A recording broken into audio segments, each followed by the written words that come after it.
jielewa. Especially wakati ambapo tunahubiri neema ama tunazungumza kuhusu neema na kweli, watu hawajifahamu. Na wakati ambapo uko katika neema unafaa ujiulize umepokea hii neema kupitia nini, ili kwamba hiyo neema ipate kupitia hicho ulipokea au kama ulipokea kupitia. Kwa mfano kama uliacha kitu fulani ili ukapokea neema.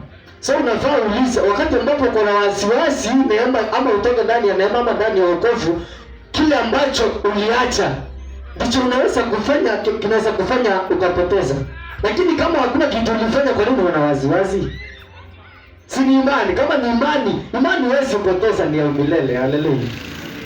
So cha muhimu hapa ni kwamba watu waelewe, wajitafsiri zaidi ama wajifahamu zaidi katika hali mpya, asili mpya yao. Tumsifu Yesu. Nataka tuangalie kichwa cha ujumbe, tunasema muamini ana muhuri wa Kristo.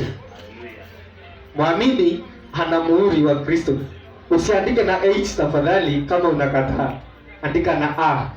A-N-A. Because ukisema hana, una ana na hana. Sasa usiandike hana, andika hana. Unaona hana. A-N-A. Hiyo ya kukubali. Lakini ukiandika na H itakuwa ya kukataa. Sasa andika tu na A. Muamini ana muhuri wa Kristo. Kwa Kisungu, unbeliever as a seal of God. As a seal of God. Tukue wakati wa mwingine Kiswahili mtu anaweza kuandika ni kama anakataa, unakanusha. Wakati mwingine unaweza kuandika kama unakanusha. Ndio unajaribu kusema kwamba tusikanushe. Tuandike na A. C-H T-H. Sasa muamini ana muhuri wa Kristo. A believer as a seal of God. Hallelujah. Amen. Napozungumza kuhusu muhuri ama alama, uelewe kwamba wakati ambapo ulimpokea Kristo katika maisha yako alikuweka muhuri. Hiyo siku ambayo ulimwamini ukasaliwa mara ya pili, ndani yako ulipokea muhuri. Alama ya Yesu. Haleluya. Na unayo hii alama, ni ya umilele. Si kwamba utakataa iondoke, ama kuna kitu ambacho utafanya iondoke, ama kuna sheria ulipewa wakati ulipokea. Ulipokea wakati uliamini ukasaliwa mara ya pili katika hali mpya, ulipokea alama ya Yesu. Haleluya. Na uko na hiyo muhuri ndani yako. Unajua watu wako na wasiwasi sijui nini na wapea wasiwasi. Lakini ni mafundisho tu ambayo tulipokea. Efeso. Muamini hana muhuri wa Kristo. Efeso 1 tuanzie 11 mpaka 13. Efeso 1 kuanzia 11 mpaka 13. Efeso 1 kuanzia 11 hadi 13. Na ndani yake sisi nasi tulifanywa urithi, huku tukichakuliwa tangu awali sawasawa na kusudi lake yeye, ambaye hufanya mambo yote kwa shauri la mapenzi yake, nasi katika huyo tupate kuwa sifa ya utukufu wake, sisi tuliotangulia kumwekea Kristo tumaini letu. Nanyi pia katika huyo mmekwisha kulisikia neno la kweli, habari njema za wokovu wenu, tena mmekwisha kumwamini yeye na kutiwa muhuri na roho yule wa ahadi aliye mtakatifu. Haleluya. Amesema aje? In him, na kutusome hapo 11 tuende pole pole. Na ndani yake sisi nasi tulifanywa urithi, huku tukichukuliwa tangu awali sawasawa na kusudi lake yeye. Haleluya. Anasema ndani yake sisi tuliokuwa urithi, Nataka uelewe maandiko vizuri, ili kwamba usikuwe na wasiwasi. Maandiko kasoma mengi ya kukuthibitishia wewe kwamba ndani ya Kristo unaishi milele. Ndani ya Kristo hii alama alikuweka tangu asili, ulipompokea tu alikuweka muhuri, na usiwe na wasiwasi. So shinda ni kwamba unafaa ujifahamu katika hali mpya ambayo uko ndani ya Kristo. Haleluya. Amen. Hebu tusome inasema nini? Na ndani yake sisi nasi tulifanywa urithi. Na ndani yake sisi tulifanywa urithi. Huku tukichakuliwa tangu awali sawasawa na kusudi lake yeye. Sasa tuseme hivi, ndani yake tumewekwa huru ama tumefanywa huru, si kwamba tulishafanywa. Sisi ni urithi wa Kristo. Ndani ya Kristo sisi ni urithi. Alafu inasema huku tukichakuliwa tangu awali sawasawa na kusudi lake yeye, ambaye hufanya mambo yote kuwa shauri la mapenzi yake. Sasa sisi wote tumechaguliwa, si kwamba ni kubahatisha. Hatukubahatishwa, tumechaguliwa na yeye kulingana kusudi lake, tukue urithi wake. Haleluya! So alipotuchagua alituweka muhuri, akatuweka hiyo seal, akatuweka alama. So wewe uko na alama ya Muumba, uko na alama ya Kristo. Haleluya! Na usikuwe na wasiwasi. Na hii alama si ya siku 2 3 ama mwaka, ni alama ya milele. Ndani ya Kristo uko na alama hiyo. Tumsifu Yesu. Amen. Naendelea ikisema nini? 12. Nasi katika huyo tupate kuwa sifa ya utukufu wake. Katika huyo, katika nani? Katika huyo ambaye ni Kristo tupate kuwa sifa. So sisi ni sifa ndani ya Kristo. Anapotuona utukufu wake unadhihirika. Haleluya! Maana already tuko na alama yake, tuko na muhuri wake, anatutambua. Maandiko yanasema kwamba kondoo wanatambua mchungaji na mchungaji anawatambua. So sisi ni kondoo wa Kristo, anatutambua. So sisi ni sifa ya Yesu, tukufu kwake. Haleluya! Amen. Si ati kwamba uliacha usherati ndio ukakuwa sifa. No, uliacha usherati kwa maana alikuchagua kwa kusudi lake ukaweza kuwa urithi ndani yake. Haleluya. Amen. Na nini watu wazi wanakuwa na waziwazi? Ni mafundisho mapotofu. Haleluya. Maana hujajielewa. Lakini ukishajielewa, ujitafsiri ndani ya Kristo katika asili mpya ambayo ni Yesu amekuweka, hautakuwa na waziwazi. Tumsifu Yesu. Sisi tuliotangulia kumwekea Kristo tumaini letu. Wale sisi tumemwekea tumaini. Acha nikwambie, tumaini letu tumeliweka kwa Kristo, atuliweka kwa mambo ambayo tunapitia. Tumaini letu aliko kwa vitu ambavyo mimi tutaizi unaona kana kwamba kuna changamoto. Tumaini letu aliko huko. Tumaini letu liko kwa Kristo. Tumemwekea Kristo. Kisha kwa tunajishughulisha. Lakini muhimu hapa ni kwamba tumaini letu liko kwa Kristo. Haleluya. Tulishamwekea tumaini letu wakati wote ambapo unaishi. Miaka ambayo utaishi, siku ambayo utaishi, ujue kwamba tumaini lako linafaa kuwa kwa Kristo. Haleluya. Nanyi pia katika huyo mmekwisha kulisikia neno la kweli. Na nanyi pia katika huyo mmekwisha lisikia. Sioni kama kuna mtu anaweza sema hajasikia neno la kweli. Umeshasikia wewe ambao uko mahali hapa, na hata wewe ambaye hauko mahali hapa na unatusikiza, umeshasikia neno la kweli. Haleluya. Alafu akafanyika nini aliposikia neno la kweli? Habari njema ya wokovu wenu. Tena mmekwisha kumwamini yeye. Bakwisha kumwamini yeye. Sisi imani tuko nayo katika Kristo. Maana tushasikia neno, habari njema ya kweli kutoka kwa Kristo. Tukamwekea imani Yesu wetu. So imani yetu tukaweka kwa Kristo, na tumaini letu tukaweka kwa Kristo. Alafu tukafanyika nini? Na kutiwa muhuri na Roho yule wa ahadi aliye mtakatifu. Haleluya. Amen. Na tukatiwa muhuri. Wakati ambapo tuliweka tumaini kwa Kristo, tukamwamini, imani yetu ikakuwa kwa Kristo, tukawekwa muhuri na Roho ule wa ahadi. So wale tuko na muhuri wa Yesu, wa Roho Mtakatifu, ambaye ni Yesu mwenyewe akatuchagua na tukawekwa muhuri. So huu muhuri ni wa milele, na wewe uko na muhuri wa Kristo. Not worry, because you have a seal of God. Na hii seal ya forever, inadumu milele. Kwa nini? Maana wewe ulichaguliwa kuwa mrithi katika Kristo. Haleluya. Amen. Wasiwasi acha na waziwazi.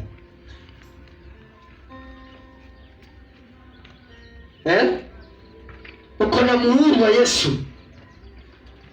Maana haukutaka wewe mwenyewe, si mapenzi yako ukakuwa na muhuri. Si mapenzi yako wewe kujichagua, hasa si mapenzi yako wewe kukuwa mteule, si mapenzi yako kuwa mtakatifu, ni mapenzi aliyekuita. Nisome atuke kuanzia 11 ninasema vizuri. Tulichakuliwa katika Kristo ili tuwe milki ya Mungu. Haleluya. Tuwe milki ya Mungu. Kwa sababu ndivyo alivyotaka, na ndiye ambaye hufanya kila kitu kifanyike kulingana na utashi na maamuzi yake. Sisi Wayahudi ndio tuliokuwa wa kwanza kutumaini katika Kristo, na tulichakuliwa ili tuweze kumletea sifa Mungu katika utukufu wake wote. Ndivyo ilivyo hata kwenu ninyi mliosikia ujumbe wa kweli, yaani habari njema kuhusu namna ambavyo Mungu alivyowaokoa. Mlipoisikia habari njema hiyo, mkamwamini Kristo, na katika Kristo Mungu aliwatia alama maalum kwa kuwapa Roho Mtakatifu aliyeahidi. Unasikia anasema nini? Wao Wayahudi ndio waliokuwa wamechaguliwa, lakini kupitia habari njema sisi bado tukachaguliwa na tukatiwa alama maalum. Anasema wao Wayahudi. Imesema vizuri, maana inasema wao Wayahudi. Kitambo ile ilikuwa ya Wayahudi. In fact hata mambo hata ufalme ulikuwa Wayahudi, lakini kwa neema ya Kristo hata sisi tukaipokea. Sasa kupitia habari njema ambayo tulipokea na tukaamini, tukatiwa alama maalum. Alama maalum, yani si alama si alama ya hivi. Alama maalum ndani ya Kristo na Yesu ametutia, so ili tukue warithi pamoja na yeye. Haleluya, amen. Waefeso hiyo tu, Waefeso. Hebu soma ile dhati. Ephesians chapter 4 verse 30. Wala msimuhusunishe yule Roho Mtakatifu wa Mungu, ambaye kwa yeye mulitiwa muhuri hata siku ya ukombozi. Unajua kuhusunisha Roho Mtakatifu ni kufanya nini? Wakati mwingine ni yule ambao unaanza kundoubt, ukianza kusema wewe uko na dhambi, mimi ni sifai. Hiyo unahusunisha Roho ambao ulitiwa muhuri ndani yake kupitia yeye. Haleluya, amen. Unaweza unapohusunisha Roho, unamhusunisha wakati ambapo unadhalilisha ile kazi aliyofanya ndani yako. Hiyo ni kumhusunisha, maana unamdharau hata umtambui. Unaposema unaanza kukiri kwamba mimi hata kulingana vile napitia hii ni dhambi, kuna dhambi nilifanya, niliona kitu, nikatamani kitu, unaanza kumhusunisha Roho. Soma andiko sema tusimhusunishe huyo Roho. Inasema nini? Anasema wala msimuhusunishe yule Roho Mtakatifu wa Mungu, ambaye kwa yeye mulitiwa muhuri hata siku ya ukombozi. Tulitiwa muhuri. Hiyo muhuri ni wa milele, yani si muhuri wakati ambapo unaanza kuona matatizo, unainua matatizo yale ambayo unapitia, unainua changamoto, unahusunisha Roho. Jameni, maana anahitaji umwekee imani siku zote katika hali zote. Usihusunishe Roho ambayo umeikushatiwa muhuri na yeye ndani yake. Haleluya, yes. Katika hiyo inasema hivi, tena usimhusunishe Roho Mtakatifu. Mungu alikupa Roho Mtakatifu kama udhibitisho kwamba wewe ni wake, na kwamba atakulinda hadi siku atakapokufanya uwe huru kabisa. Haleluya. Siku atakao kufanya ukuwa huru kabisa ni wakati ambapo atakuondolea huu mwili hata unapata magonjwa. Huu mwili sasa, wakati huu tumekombolewa katika kila aina, lakini mwili, maana tuko ndani ya mwili, wakati mwingine inaweza pita na magonjwa. Huu mwili unaweza pata magonjwa, maana uko katika hali ya kuharibika ama hali ya kawaida ya mwili. So ndio anasema kwamba hadi ile siku atakuweka huru kabisa, yaani akuondolee hata huu mwili ambao unagonjeka, akupe mwili wa uzima, yaani mwili ambao hauwezi ukapatwa na magonjwa. Haleluya. So anaposema kwamba hebu tazama hiyo TGU tena hapo. Hiyo dhati. Tena usimhusunishe Roho Mtakatifu. Usimhusunishe. Na nimekuelezea jinsi ambavyo unaweza kumhusunisha Roho.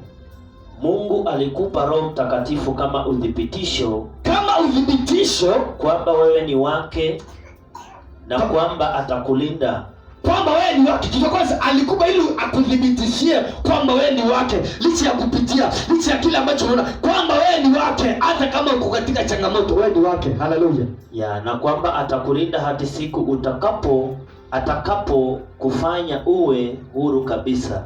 Atakulinda mpaka siku ile atakapo kufanya ama akuweke huru, yaani akuwe huru kabisa. Huru Olenda tuko na huru, lakini anapozungumza uhuru kabisa ni uhuru wa kukuondolea huu mwili ambao unapata matatizo, huu mwili ambao unaishi njaa. Maana katika hali ya kawaida sima uishi njaa, maana uko na mwili jamani. Lakini sasa anasema atakuweka huru kabisa, wakati ule atakuondolea huu mwili ambao unaishi njaa, akuondolea mwili ambao unapata matatizo, magonjwa na kila aina ya sarakazi. So hii ni thibitisho. Roho usimhusunishe, licha ya kuwa unapitia, usianze kuinua matatizo njoo. Haleluya. Usianze kuona matatizo ukose kumuona Mungu, ukose kuona utukufu wa Yesu, ukose kuona udhihirisho wa Baba ndani yako, ndani ya mwili, ndani ya maisha yako. Unapoanza kuangalia hiyo na kuinua hiyo hali, unaanza kumhusunisha Roho. Na huyu ili Yesu Mungu alikupa huo katika njia ya udhibitisho, ili ikuwe udhibitisho ya kwamba wewe ni wake wa milele. Tumsifu Yesu. Amen. Tufadhali pole pole, ili kwamba ujielewe ni nani ndani ya Kristo. Usikuwe na waziwazi wakati wote, maana uko na muhuri wa Yesu, alama maalumu. Unajua yes. Nafikiria kuna mambo hapa anajaribu kuzungumza kwa njia ya, yani anasema tusimhusunishe Roho. Nikisoma katika muktadha tunaweza pata mambo kadhaa kidogo, maana nikisoma 29, tusome tu 29 mpaka 32. Anasema kwamba unapozungumza usiseme chochote kilicho kibaya, bali useme mambo mazuri ambayo watu wanahitaji ili waimarike. Ndipo kile unachosema kitakuwa ni baraka kwa wale wanaokusikia. Alafu 30 inasema tena usimhusunishe Roho Mtakatifu. Mungu alikupa Roho Mtakatifu kama udhibitisho kwamba wewe ni wake, na kwamba atakulinda hadi siku atakapokufanya uwe huru kabisa. 31, usiwe na uchungu. Kumbe hii mambo ya kuwa na uchungu pia ni ya kumhusunisha Roho. Usiwe na uchungu wala kukasirika. Hii mambo ya kuwa na uchungu na kukasirika ni kumhusunisha Roho. Anasema usiwe na uchungu wala kukasirika kamwe. Usiongee kwa hasira au kusema chochote ili uwaumize wengine. Usifanye chochote kilicho kiofu. Mwe mwema na mpendane ninyi kwa ninyi, msameane ninyi kwa ninyi kama Mungu alivyowasamehe ninyi kwa njia ya Kristo.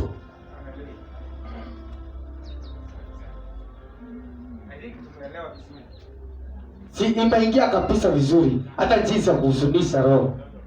Yaani wakati ambapo uko na huzuni, kumbe unahuzunisha Roho, unamhuzunisha Roho. Haleluya. Maana haufai kuwa na huzuni wakati uko ndani ya Kristo. Wakati mwingine eti juu ya kile ambacho unapitia, juu ya changamoto, furahini, na tena anasema furahini. So wakati wote unafaa ufurahie ndani ya Kristo, bearing in mind that wewe ni wake milele, wewe uko na alama yake milele. You have that seal of forever, and there is nothing will take that seal from you. Hakuna kile ambacho kitakachofanya hiyo muhuri ndani yako itokee. Haleluya. So ni kitu ambacho tunahitaji tukifahamu katika undani. Tumsifu Yesu Kristo.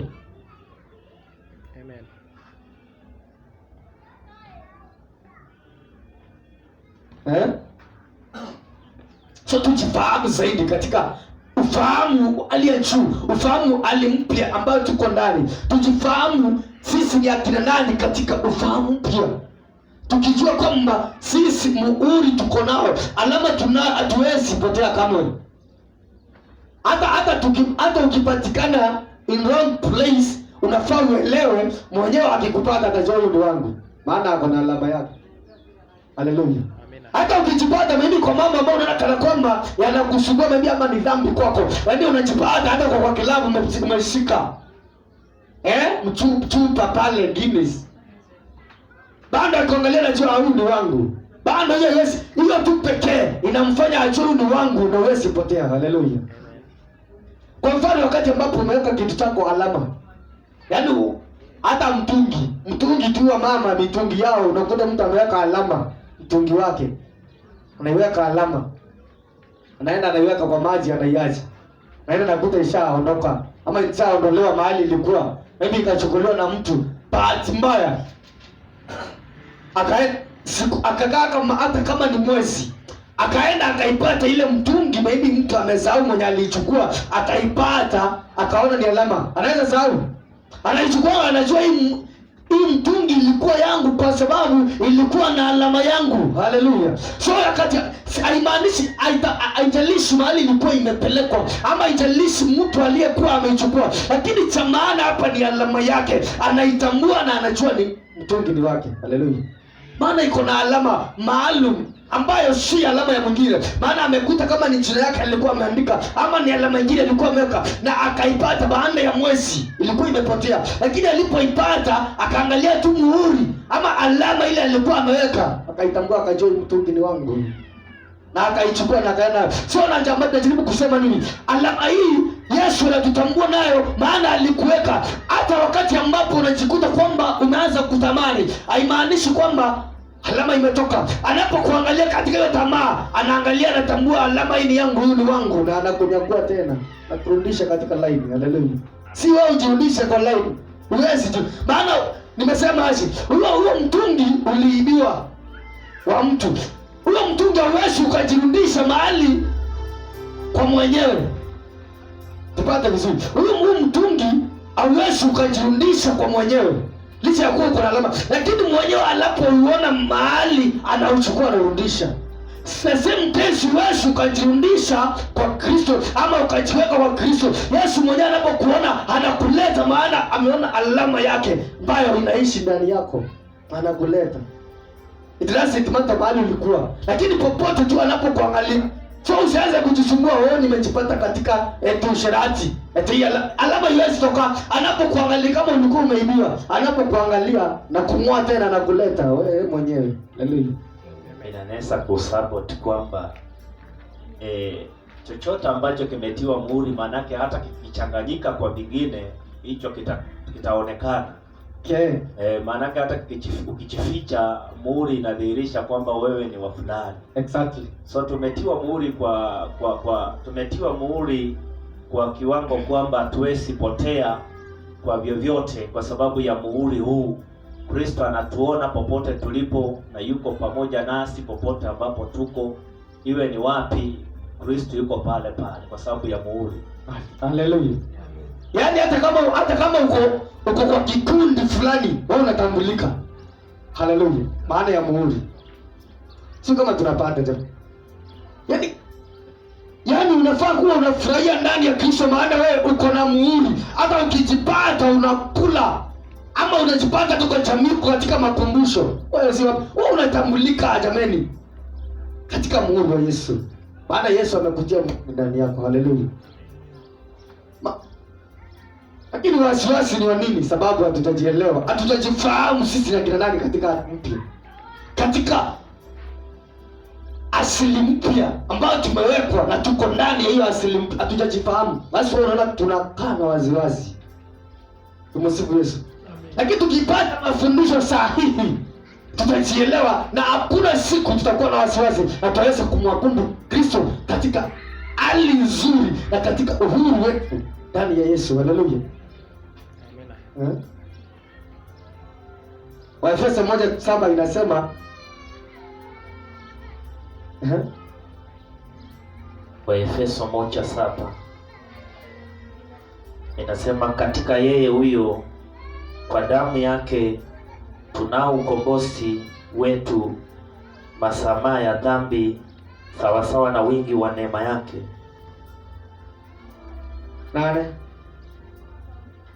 naye alitusitishia hiyo katika hekima yote na ujuzi. Haleluya. Amen. Tumesindishiwa hata hekima. Anasema katika yeye nani? Kristo. Hakuna kitu kinaitwa dhambi ndani ya Kristo. Yaani wewe ambao umeingia ndani ya Kristo, hakuna kitu kinaitwa dhambi kwako. Hata ufai kutambua ama hata ufai kujua dhambi ni nini kwako. Maana hakuna kitu kinaitwa dhambi. Katika yeye masamaha ya dhambi uko nayo. Katika yeye huyo. Anasema katika yeye huyo kwa damu yake tunao ukombozi wetu, masamaha ya dhambi. Masamaha ya dhambi sawasawa na wingi wa neema yake. Naye alitushindishia hiyo katika hekima yote na ujuzi. Alitufundishia. So alitufundishia hiyo neema. Neema ndio inasitiri kila aina ya dhambi, kila aina ya uchafu. Si wewe kujitakasa jamani. Na nataka uelewe kwa nini najaribu kusoma hii maandiko. Cha muhimu hapa ni uelewe kuna siri. Na hii siri nakudhibitisha kwa sababu kuna hata mahali unachukuliaje maandiko yaposema akatuketisha pamoja na yeye. Kwa hiyo unaichukuliaje? Mtu ambaye anakuketisha sijui nikuelezea aje ili uelewe. Maana naposema uko na muhuri wa Yesu na ni muhuri wa daima milele, unaona kana kwamba nakuchezea ama sijielewi. Lakini tunaenda hata kuangalia hapo mahali ambapo tuliketishwa pamoja na yeye. Yaani umekaa pamoja na Kristo. Yaani unalalamika uko na dhambi. Aje? Kama uko na dhambi mwenye umekaa na yeye bado uko na dhambi. Maana hakuna vile nitakuwa na dhambi na mwenye nimekaa na yeye hana dhambi. Lazima ataambukiza hiyo dhambi basi. Na yeye bado ndiye aliambukiza. Yeye hana dhambi. Mimi nitatoa dhambi wapi na tumekaa pamoja na yeye? Haleluya. Na ndio sababu akanipa muhuri ili anitambue na anifanye kama yeye. Haleluya. Amina. Hebu tusomee hapo. Kama umepita chini Efeso 2 hapo. Efeso 2:6. Akatufua pamoja naye, akatuketisha pamoja naye katika ulimwengu wa roho katika Kristo Yesu. Akatufufua pamoja naye. Akatufufua pamoja naye. Akatuketisha pamoja naye. Akatuketisha pamoja naye katika ulimwengu wa roho. Katika ulimwengu wa roho. Katika Kristo Yesu. Katika Kristo Yesu. Haleluya. Sio kile ambacho tunajaribu kusema ni kwamba tumekaa pamoja na Kristo. Na kwa nini tunakaa? Maana unaenda tuko na muhuri wake. Anapotuangalia anajua kwamba sisi ni wake. So hatuwezi kuwa na dhambi. Unaposema kwamba huwezi kuwa na dhambi, watu wanaona kana kwamba nimechanganyikiwa ama tumechanganyikiwa. Lakini hebu nikuulize. Wanasema hakuna mwizi na mwangalizi. Wote ambao kama ulikuwa unaiba na mwingine anakuangalia, nyinyi wote ni wezi. Maana ulichangia kufanya nini? Aibe. Maana kama ulikuwa unamwangalilia wewe watu wakikuja umchanue, sema ulikuwa unaiba jamani. TKU inasema hivi. Ndiyo, ni kwa sababu sisi ni sehemu ya Kristo Yesu. Haleluya. Sisi ni sehemu ya Kristo Yesu. Ndio maana Mungu alitufua pamoja naye kutoka kwa wafu. Kumbe tumefufuliwa already. Maana Mungu alitufufua pamoja naye kutoka wafu. Na akatuketisha pamoja naye mbinguni. Na akatuketisha pamoja naye mbinguni. Kumbe wale tumeketishwa. Alafu tukiwaambia kwamba hauna dhambi unakataa. Utakaaje mbinguni? Utakaaje mbinguni? Utakaaje mbinguni ukiwa na dhambi? Huwezi jamani. So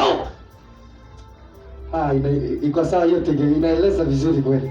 Maana Mungu alitufufua kutoka kwa wafu ambao ni dhambi, asili ya damu, akatufufua ndani yake, maana tulikuwa wafu katika dhambi ya damu. So akatufufua kutoka kwa hiyo dhambi, akatuketisha. Maana hizi ni sehemu. Acha nisome hapo. Inasema turudi Efeso 2:1. Samani mlikuwa wafu kiroho. Haleluya, tulikuwa wafu tu. So tunaposema kwamba tulifufua, tunataka tujue tulifufuliwa kutoka wapi. Samani tulikuwa wafu katika roho kwa sababu ya dhambi. Kwa sababu ya dhambi. Na mambo mlioyatenda kinyume na Mungu. Na mambo tuliyotenda kinyume na Mungu. Alafu inasema ndiyo samani maisha yenu yalijaa dhambi hizo. Haleluya, maisha yetu yalikuwa yamejaa dhambi samani zile. Kabla tumpokee Kristo tulikuwa wenye dhambi, tulikuwa tunanuka mbele za Kristo samani zile. Haleluya. Uliishi kwa namna ya ulimwengu. Tukaishi kwa namna ya ulimwengu, ukimfuata mkuu wa nguvu za uovu zilizo katika anga, roho hiyo inatenda kazi sasa ndani ya watu wasiomtii Mungu. Haleluya. Watu wasiomtii Mungu. Tunapozungumza kuhusu dhambi ni kwa wale ambao hawajamtii Mungu, kwa wale ambao bado hawajabadilishwa asili yao ya damu. Maana anasema mwanzo pale mwanzo tulikuwa wafu kwa dhambi katika roho. Haleluya. Alafu wacha nisome 4 na 5. Lakini Mungu kwa kuwa ni mwingi wa rehema, kwa mapenzi yake makuu aliyotupenda hata wakati ule tulipokuwa wafu kwa sababu ya makosa yetu, alituisha pamoja na Kristo. Yani tumeokolewa kwa neema. Si kwamba tutaokolewa, yani tumeokolewa kwa neema. Wakati ule tulikuwa wafu kwa dhambi, lakini kwa neema ya kwa upendo mkuu wa Yesu aliyotupenda nao. Tumsifu Yesu. Aliyotupenda nao, huyo Yesu alituisha pamoja na Kristo. Sio akatuisha pamoja na Kristo. Yaani tumeokolewa kwa neema jamani. Na nisome TPU naongeza kapitu. Lakini Mungu ni mwingi wa rehema na anatupenda sana. Unaona kwa mfano hii inaitwa kusisitiza. Hii ni msisitizo. Yaani hii upendo unasisitizwa, si upendo tunaona mtu anaweza kuambia nakupenda dada yangu, nakupenda ndugu yangu, just tu hiyo. Lakini hii ya Mungu inasisitizwa, kuna msisitizo fulani. Alitupenda sana, si kutupenda tu, akatupenda sana. Alafu inasema namba 5, tulikuwa wafu katika roho kwa sababu ya matendo maovu tuliyoyatenda kinyume naye, lakini yeye alitupa maisha mapya pamoja na Kristo. Alitupa maisha mapya pamoja na Kristo. So maisha yako ni the same na Yesu. Yesu mahali ako, kile ambacho Yesu vile ambavyo anaishi, hata wewe unaishi hivyo. Umeokolewa na neema ya Mungu. Umeokolewa na neema ya Mungu. Hallelujah. Very interesting. Inaleta utamu fulani. Inaleta sifa fulani ndani yetu. Inaleta msisimuko mpya ndani yetu, ili ya kwamba tukaweza kuishi kwa furaha, tukaweza kuishi kwa amani, tukaweza kuishi na uhuru ndani ya Kristo. Haleluya. Alitupenda. Yaani tumeokolewa na uokovu ni wa milele. Haleluya. So najaribu kusema nini? Ninaposema kwamba hata ukiwa katika usherati, ukipata kwa usherati, bado Yesu anakutambua kwa sababu ya ile muhuri ambayo amekuweka. Maana uko na muhuri wa Yesu. Haleluya. Amen. Zaidi hata anasema tumeketishwa. Ikiwa wewe ataona dhambi ndani yako, bado hata yeye ako na dhambi. Maana umeketi pamoja na yeye. Acha nisome kitu hapa. Katika hiyo acha nisome 8 na 9. Ile inadhihirisha kwamba hatujaokolewa kwa matendo kwa sababu tumefanya matendo mema. Nina maana ya kuwa mumeokolewa kwa neema kwa sababu muliweka imani yenu kwake. Hamukujiokoa ninyi wenyewe, bali ni zawadi kutoka kwa Mungu. Msijisifu kwa kuwa hamukuokolewa kutokana na matendo yenu. Mungu ndiye aliyetufanya hivi tulivyo. Ametuumba wapya katika Kristo Yesu ili tutende mambo mema katika maisha yetu, mambo mliokwisha kutupangia. Haleluya. Ametuumba upya. Mungu ametuumba upya. Si kwa mapenzi yetu, si kwa hiari yetu, si kwa kupenda kwetu, si kwa akili zetu, si kwamba ulifikiria ili ukaumba upya. Yeye mwenyewe kwa mawazo yake, kwa upendo, kwa neema akakuumba upya. So wewe ni kiumbe kipya ndani ya Kristo, na neema inasitirika ndani yako. So already wewe ni kiumbe kipya ndani ya Kristo, na kiumbe hiki si upya tu pekee, kiko na alama maalum. Tulisoma mahali na maandiko yanasema akatuka alama maalum ambayo hatuwezi potea kamwe. Sikulaza mahali kwingine anasema wale ambao ulionipa hawezi potea. Maana already anawajua vizuri sana ya kwamba wewe anakujua. So usijisifu ya kwamba mimi siku hizi hata sitamani. Hiyo si kitu. Anasema usijisifie hizo, haukuokolewa kwa hizo jameni. Na tunakuta mwingine anasema mimi siku hizi hata sitengenyi. Yesu kwa hivyo anasema hii inakuja baada ya si kwamba ifai. Maana anasema hebu isome, kuna vile inasema, jaribu kuiweka. Inasema nina maana ya kuwa mmeokolewa kwa neema kwa sababu mliweka imani yenu kwake. Hebu sema 9. Nasema msijisifu kwa kuwa hamukuokolewa kutokana na matendo yenu. Mungu ndiye aliyetufanya hivi tulivyo. Mungu ndiye aliyetufanya hivi tulivyo. So usijisifu na kwamba umeacha masengenyo. Usianze kujisifu kwa hiyo. Maana Mungu ndiye aliyekufanya usisengenye, si wewe. Tumsifu Yesu. Na hata kama unasengenya bado usianze kujidharau na kwamba eti wewe ufai mbele za Mungu. Orende uko na neema ndani yako na asha kusamehe. So wewe si hauko mchafu kama ndani ya Kristo. Haleluya. Amina. So usiwe na wasiwasi wa nini? Wasiwasi wa nini? Wewe fear hiyo na leo ukitoka hapa uko umeondoa hofu.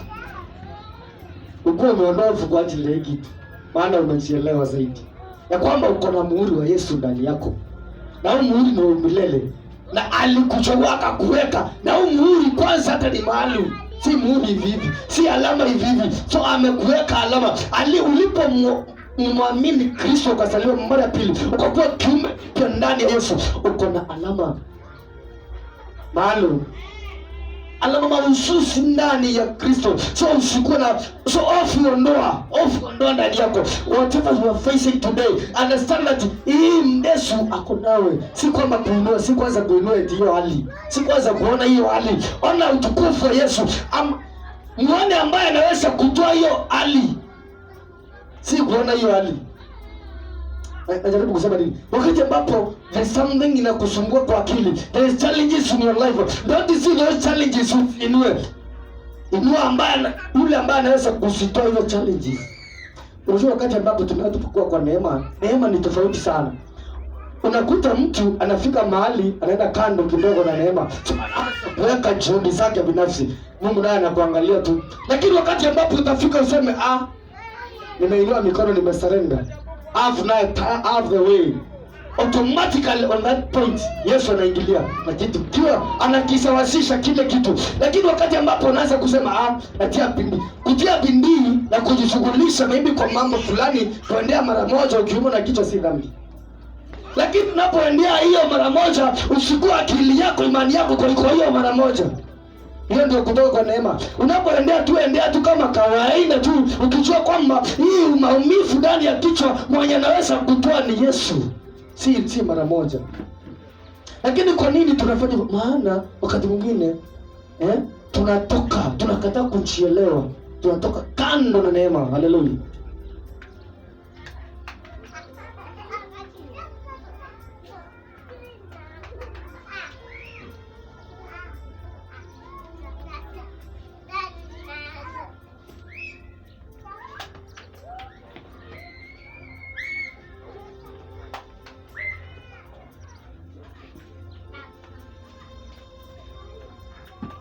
Hebu tusomee hiyo 2:15.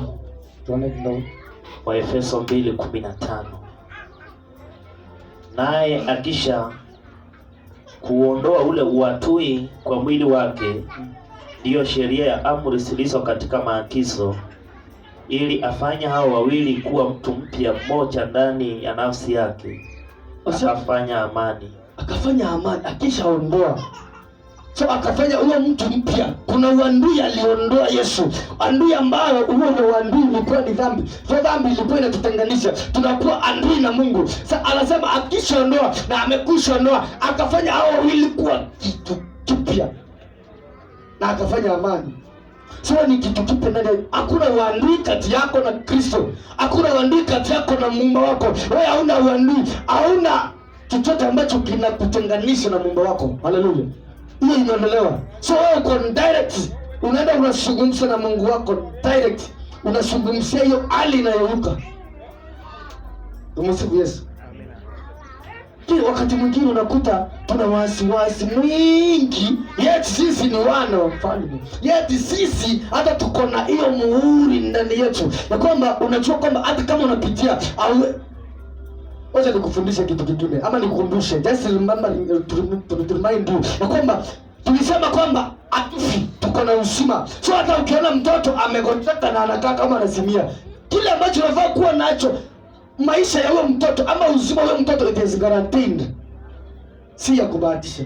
Hiyo ndio kitu ambacho unafaa kuwa nacho. Na kwamba unaposema hata kama kanakaa hivi, mimi najua kwamba uzima kako nao. Maana maandiko yanasema, Yesu anasema uzima ulionipa hata mimi ninaongawia. Na anasema uzima ulio nao huyo mtoto na muambukiza katika jina la Yesu. Uzima wa milele. So unainua imani yako kwa Kristo. Lakini unapoanza kuwa na wasiwasi naleta shinda. So lengo kuu hapa, we need you to understand wewe ni nani katika Kristo. Hiyo ndio lengo kuu ya hii mafundisho ambayo tunafundisha. Lengo kuu ni wewe ujifahamu katika hali mpya, wewe ni nani ndani ya Kristo. That's what you are doing. Ni wewe ujifahamu wewe ni nani katika asili mpya ndani ya Kristo. Hiyo ndio lengo kuu. Maana shinda ni kwamba watu hawajajifahamu wao ni akina nani katika Kristo.